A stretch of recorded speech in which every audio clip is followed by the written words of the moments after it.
pay for the actual present, I think. So, Nat, last time I was sat on this show, we saw this little video of you walking along a beach from somewhere on the other side of the when world. you were on vacation. Yeah, Where were you? working supposedly. I was working. So I went home for Christmas, Australia, and decided to just head across to New Zealand to do a couple of stories. And one of the stories we looked into was that a lot of Gen Zers are moving from New Zealand to Australia. And why that's kind of different is because a lot of them are moving permanently. Like, they don't necessarily have plans to move back. So we thought we'd take a look at it.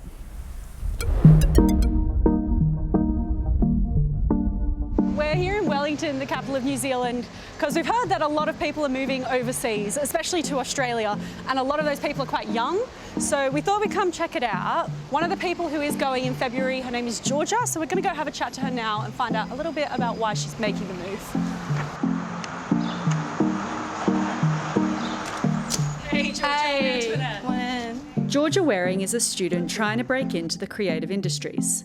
This is a nice flat. Thank you. With no success finding work locally, she started planning to leave New Zealand altogether. You're going to miss it?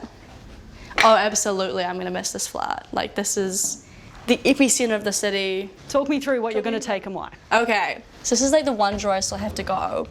Like, it's hard when it's been like 5 years worth of like fashion and clothing. So cute. Nice. So cute. I wrote an article in 2024 and I was really proud of it. I thought it was great. It was a response to an existing article. And it was based on a local event. So I sent it out to a bunch of New Zealand magazines, especially online ones. Didn't hear a single response back from any of them. And after following up, I then sent it to an Australian magazine. And within 24 hours, they replied, they posted it, and they paid me.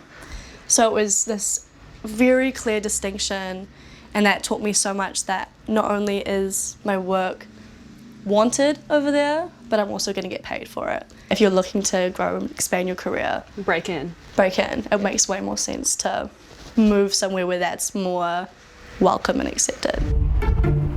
Around 200 New Zealanders are flying out of the country every day. They're being driven by a high cost of living at home and the higher salaries of neighbouring Australia, where New Zealanders have the right to live and work.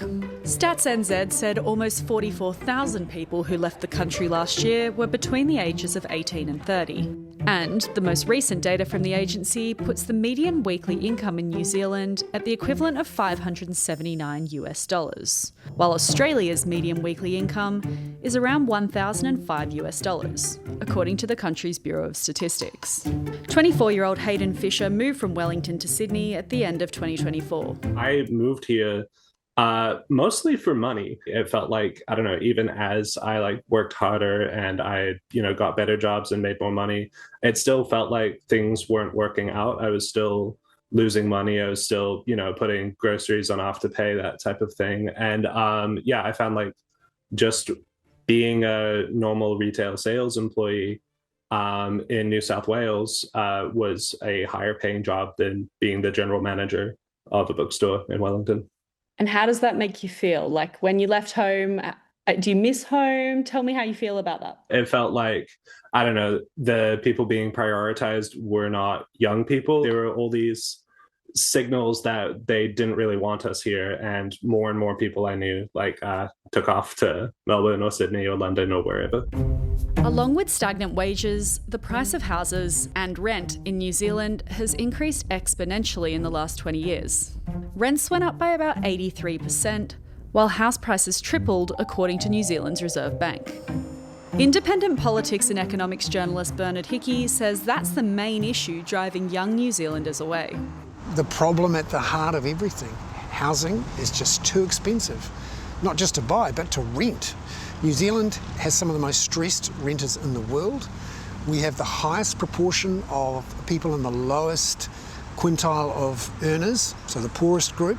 The highest proportion of people in that group who are paying more than 40% of their disposable income in rent. We're the third most stressed group of renters in the world, behind Colombia and Chile. It's more expensive to rent here than in the United States, and way more expensive than in Australia. It's so hard to fix, we don't want to even talk about it in public. So a lot of our politicians have stopped talking about trying to solve the wage gap between Australia and New Zealand. No one wants to talk about this. In fact, no one from New Zealand's ruling National Party or their coalition partners ACT or New Zealand First would be interviewed for this story. But New Zealand's Prime Minister Christopher Luxon has acknowledged the economic strains being felt in all areas of the country. Look, things have been tough, real tough. And mums and dads and businesses and New Zealanders up and down the country have actually struggled to get ahead. For Georgia, the decision to move is bittersweet. What are you going to miss most about New Zealand? Definitely my family. That's going to be a huge part of it. I was really happy though when I did tell my mum about moving, where she went, actually, like, go for it. Like, that sounds like a great opportunity for you. Hopefully I'll come back a lot. Like, that's why it's so convenient to be in Aussie.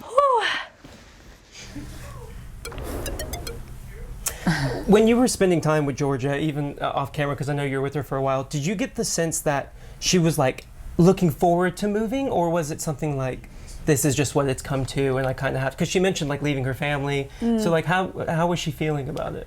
Well, I think it's like everyone moves for different reasons, right? You can't like blanket rule on everyone saying it's all financial. And I think the vibe I got from Georgia after spending a few hours with her was very much like she was excited to go to a bigger city and get work that would pay her a price that, like, a wage that she wanted to be paid, whereas she couldn't get that in New Zealand. But then, like, speaking to Hayden, what he said that I didn't include, but I actually, like, it was like quite emotional. He said he didn't feel like he had any choice but to leave because he was like, it's really hard to love a country that doesn't love you back, which is a pretty tough thing to hear from a 24-year-old, you know? Like, it's not fun. I feel like this is really kind of a global trend as well. Like, more and more young people are leaving the country they're from, especially kind of, I see it a lot, like UK and Europe. Yeah. And I guess it's not unusual for like young people, you know, young people are always the ones that emigrate, right? But I guess like historically it's always people looking for like new opportunities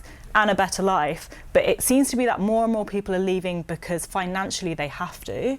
And that idea of, you know, housing crisis, especially in the cost of housing, has been a huge thing in the UK, probably worse now because of COVID. And, you know, someone like me, I was in the incredibly fortunate position. My mum let me live at home rent-free until I was nearly 30. Thanks, Mum. Which allowed me to, you know, work an internship in London and allowed me to save up. But, you know, for a lot of people, they don't have that luxury, and they're kind of, in London especially, kind of stuck in this vicious cycle of earning that money and then seeing it almost immediately all go on rent and bills. Yeah, the OECD said that like prices in the last 15 years in OECD countries of rent has gone up 28% and house prices have gone up 58%. So New Zealand has its own unique circumstances to do with the economy too, but the housing thing is so true. Like, if you owned a house 15 years ago, it's now worth 58% more in an OECD country. And you were mentioning like living at your mom's. The European Commission put out some numbers last year that said the average age of people living at home in all of Europe is 26, a little bit over 26. Right. I did pretty well then. But it just shows that people, especially as we go from generation to generation, you're getting squeezed both ways. You know, wages aren't going up and houses are. And so it's not necessarily people aren't leaving to find adventure now, or they're not moving somewhere, they're leaving somewhere. You know, that mind shift has kind of changed. So it's going to be a story and a trend that will be covering for a long time.